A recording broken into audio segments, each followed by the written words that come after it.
भाइयों बहनों, क्या कारण है का चारों तरफ जब भी विकास की चर्चा होती है तो गुजरात का जिक्र होता है।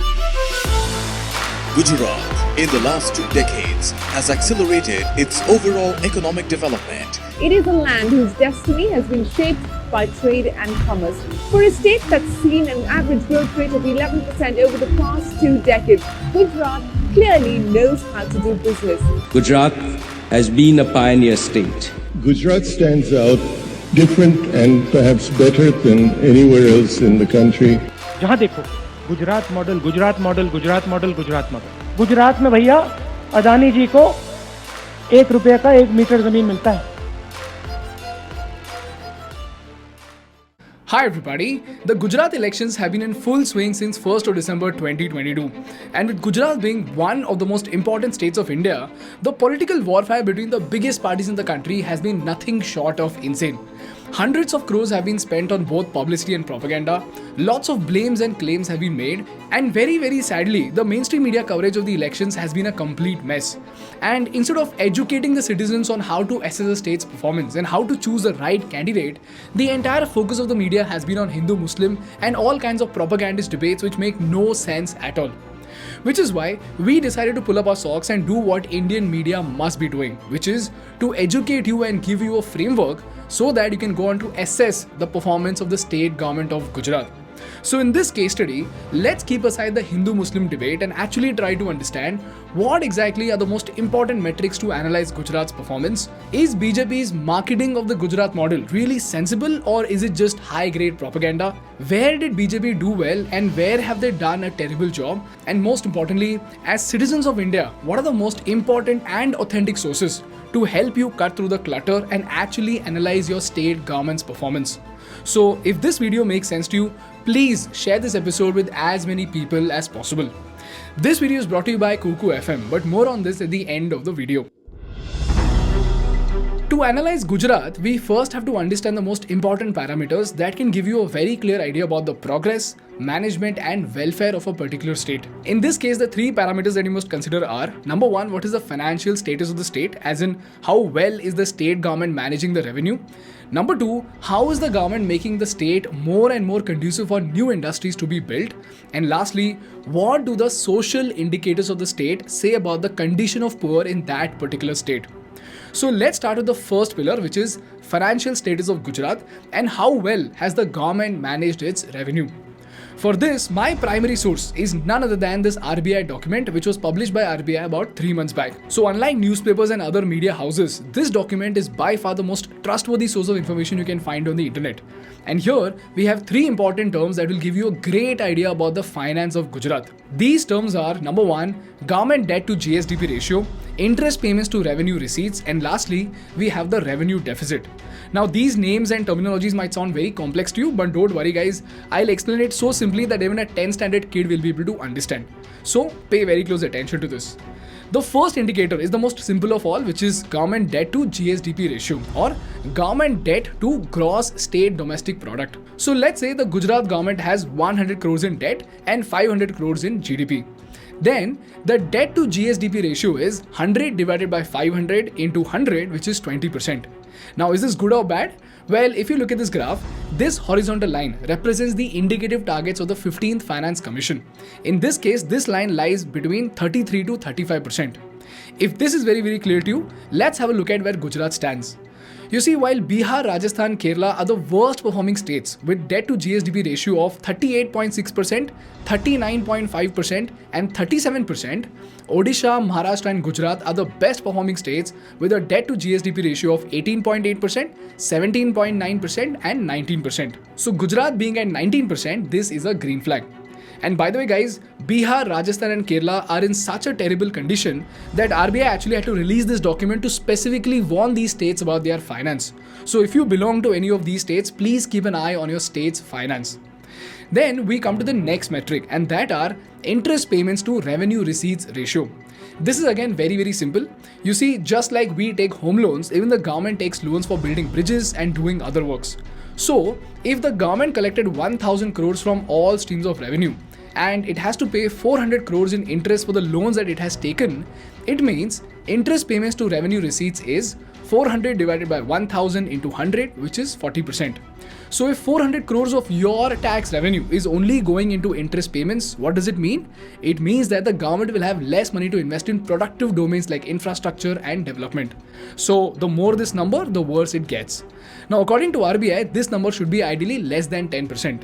Now, here in this RBI document, while on one side Bihar stands at 8.6%, Chhattisgarh stands at 8%, Odisha stands at 4.3%, on the other side, we have the states that are paying very heavy interest payments, and they are Kerala at 18.8%, Tamil Nadu at 21%, Punjab at 21.3%, and West Bengal at 20.8%. And over here, Gujarat stands at a moderate 14.2%, which is not very bad, but it is still above the RBI recommendation. And lastly, there is revenue deficit. According to RBI, revenue deficit is nothing but revenue expenditure minus revenue receipts. For example, let's say the Bihar government spent 1500 crores and earned only 1200 crores from all streams of revenue. So its revenue deficit over here is 1500 minus 1200, which is 300 crores. So obviously, if the revenue deficit is more, it means that even though the state is getting less money, it's spending a lot more than it is earning. So the more this deficit, the worse is the condition of the state. Now you see, some states are big and some states are small. So to make them comparable, this revenue deficit is expressed in percentage of GDP of the state. So in this chart, while Bihar, Rajasthan and Kerala are the worst performing states with a deficit of 5.5%, 3% and 2.6%, Odisha, UP and Telangana have the best deficit percentage of minus 3.3%, minus 1.3% and minus 0.4%. And Gujarat has a revenue deficit of 0%. So that is pretty good. So clearly, Gujarat as a state has managed its finances pretty well. In fact, in the same RBI document, RBI says that while states like Punjab will see their debt to GSDP ratio increasing, Gujarat will see a steep decline in its debt to GSDP ratio in the next 5 years. This is the first pillar of my analysis, which is state finances. Now the question over here is, if Gujarat is doing so well as a state, why do the wire and scroll keep on criticizing the Gujarat model so much? And what exactly is the problem? Do they really make sense, or is it just another baseless propaganda? Well, as it turns out, they do have a point, and the Gujarat model really has a major problem. So the question over here is, what is the problem with Gujarat model and how is it affecting the people of Gujarat? And this is what brings me to the second pillar of our case study, which is industrial growth and ease of doing business with the Gujarat model. So let's understand this from top to bottom. I would just like to say that to Mr. Modi that your leadership has been exemplary. You have not only made a mark in this state in India, but is now a leading state in the country. We have so far invested nearly 3 lakh crores in the state of Gujarat and created and catalyzed over 1 million livelihood opportunities in Gujarat. India's mining giant Vedanta has joined hands with electronics manufacturer Foxconn to set up a semiconductor manufacturing unit in the western state of Gujarat. Earlier this month, the Government of India declared a village in the western state of Gujarat as the first to be powered completely by solar energy. Now, to understand this part of the Gujarat model, we first have to understand a very, very important term in economics called the trickle-down effect. In simple words, what trickle-down effect says is that if financial leverage, tax benefits and incentives are given to the high-income earners, business owners and corporates, it will result in overall economic growth. And this growth and wealth creation of the people at the top of the economic pyramid will gradually trickle down and benefit the middle class and the lower classes of the society. Now, this is a little complex, so let's try to understand this using a story. Let's say the year is 2026 and Raju Academy is a $1 billion edtech company that does 8,000 crores in revenue and has 12,000 employees. And they made around 1,000 crores in profits. Now let's say corporate tax in India is 26%, which means they would have to pay 260 crores in taxes and will have 740 crores to reinvest in 2027. So when the economy was doing extremely well in 2026, the working class parents had a lot of purchase power to buy Raju's courses, which is why they made 1,000 crores in profits. But in the next 2 years, by 2028, as the economy started slowing down and inflation increased, the working class parents in India were not able to afford Raju's 25,000 rupees of courses. So the profits of the company were expected to drop to 800 crores. On top of that, again, they have to pay 26% in taxes, which means they would have only 592 crores in profits after paying taxes. So if Raju Academy projects the sales going down and expects a recession in the next year, what will the company do? They will lay off 25% of their employees, cut down the contract workers and pause their expansion. Now, this means there will be 3,000 unemployed people in the market, and each one of these employees who got laid off will then cut down on their expenses for groceries, they won't go to movies, they won't buy electronics like ACs and television, and they would fire the maid at their house. So you see what happened? When Raju Academy laid off its 3,000 employees, these 3,000 employees' income tax revenue to the government was cut down. The tax revenue from movie theatres was cut down, and the tax revenue from electronics companies was cut down. On top of that, the maid in these 3,000 employees' house got fired. So eventually, this slows down the economy further due to rising unemployment and decrease in business. But this is where the trickle-down theory comes in very handy. In this case, when the government sees the economy slowing down and they see that Raju Academy is expected to make 20% less in profits, they would devise a scheme such that the edtech companies will only have to pay 10% in taxes. And by the way guys, these incentives could be of any form. It could be tax cut like this, it could be giving out land at a very cheap cost for expansion, or it could even be about waiving off import duty. And in this example, we have taken tax cut only because it's super easy to understand. Alright? Anyways, so in this scenario, when Raju Academy makes a profit of 800 crores, they just have to pay 10% in taxes, which means they would have to pay only 80 crores and will have 720 crores in profits to reinvest in the next year, which is 2029. So if you see, this amount of money left with Raju Academy this year is almost the same as when Raju Academy generated 1000 crores in profits and paid 26% in taxes. So back then, they made 1000 crores in profits and paid 260 crores in taxes, eventually to have 760 crores to reinvest in the next year. But now, they paid only 10% taxes on 800 crores, and in spite of 20% decrease in profits, they would still have 720 crores to reinvest in the next year. So now, Raju Academy will not lay off 3,000 employees, the market will have 3,000 less unemployed people, and hence, the grocery shops, the electronic shops, the movie theatres, all of them will enjoy healthy profits, and also, the maid in these employees' house will still have a job. Eventually, everybody would pay taxes, and the government is expected to collect the same amount of taxes, but without an economic slowdown. This is how, by cutting taxes for the corporates, the wealth trickles down to the middle class and the lower classes of the society. This is the trickle-down theory. But, the most important word over here is theory, because this ideal condition almost never really happens. So in reality, what happens is that when the government reduces taxes from 26% to 10%, instead of Raju Academy reporting 800 crores in profits, they would still fire 3,000 employees, save 300 crores in expenses, and then they would show their profits to be 1,100 crores. So at the end of the year, they would show off to their shareholders and declare a 10% increase in profits, even in a bad market. And this will eventually increase their stock price. Or in another scenario, they will fire the workforce and use the extra money to give out incentives to the board of directors and the upper management of the company. So you see what happened?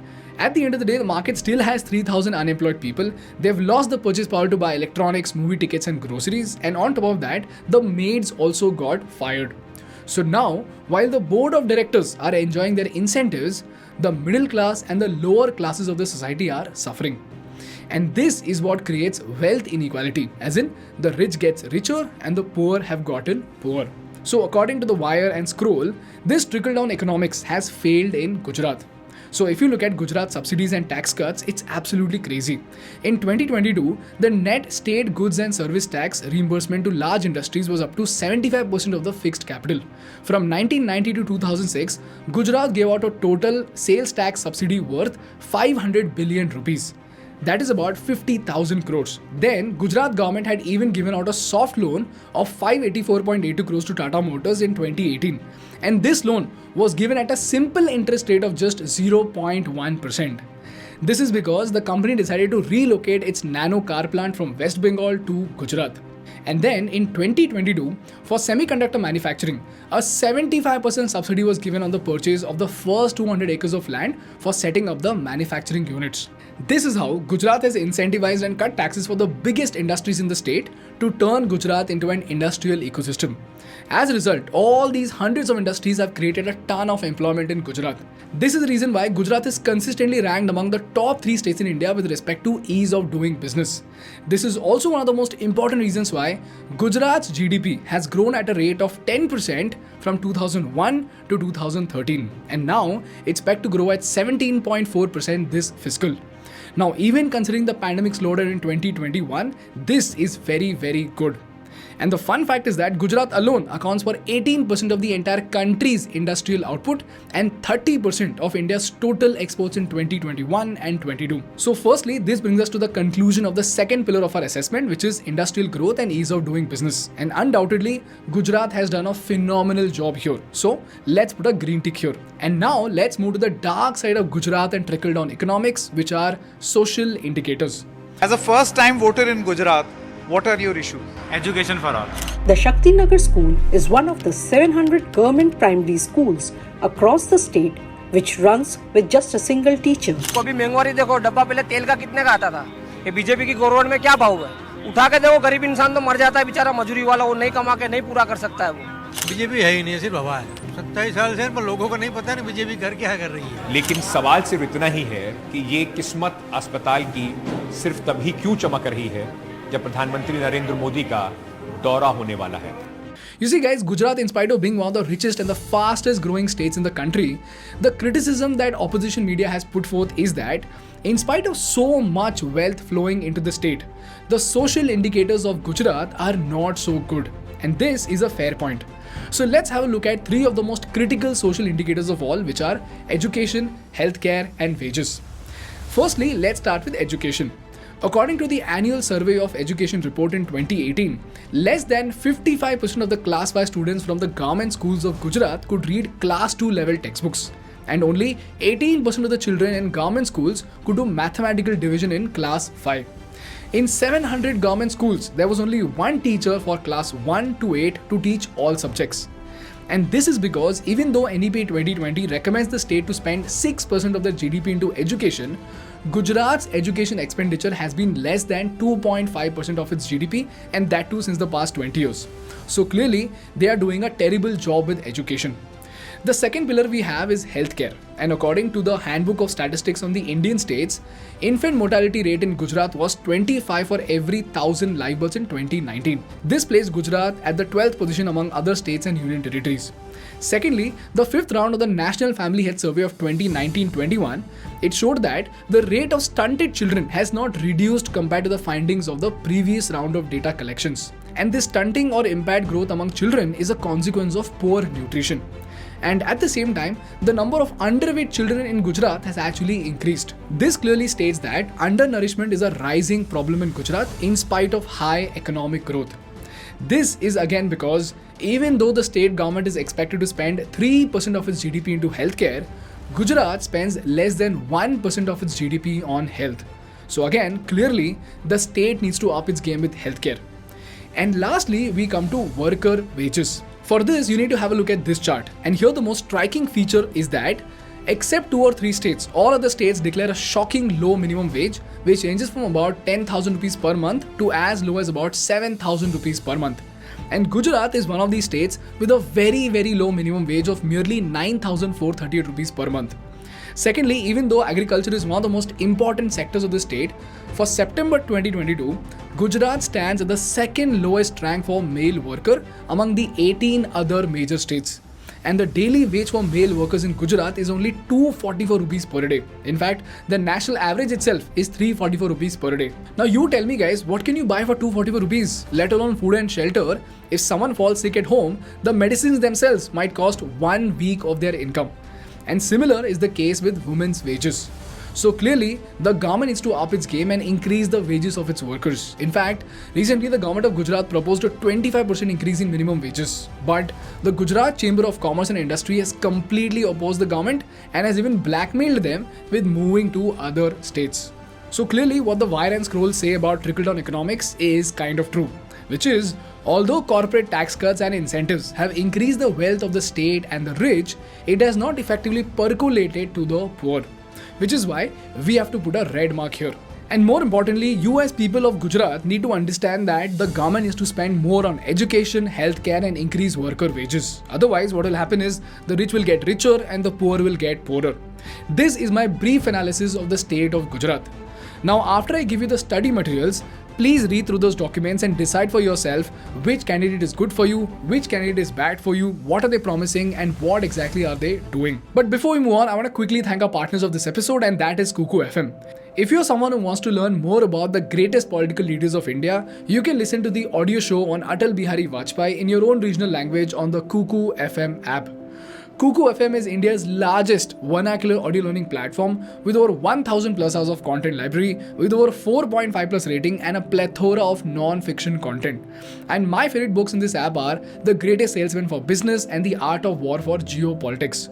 So if these kind of subjects intrigue you, go ahead and download the Kuku FM app from the link in the description. And if you use the code THINK50, you can get a 50% off on their annual subscription. So download the Kuku FM app from the link in the description. Moving on to the study material, the first thing I'm attaching is this RBI document about state finances and risk analysis. So read through that and you'll understand all the numbers that I quoted. Secondly, I'm attaching a detailed explanation of trickle-down economics so that you can understand the concept better. And thirdly, I'm attaching RBI's document giving out all the statistics of all the states. And lastly, I'm attaching the wire and scroll articles to help you understand their point of criticism. Personal opinions, sometimes these articles could be extremely biased, so please cross-check their facts before arriving to a conclusion. That's all from my side for today, guys. If this video made sense to you, please share this in your social circle with as many people as possible so that you can stay out of propaganda and actually understand the numbers behind your states. And if you learned something valuable, please make sure to hit the like button in order to support our work and to make the YouTube algorithm happy. And for more such insightful business and political case studies, please subscribe to our channel. Thank you so much for watching. I will see you in the next one. Bye bye.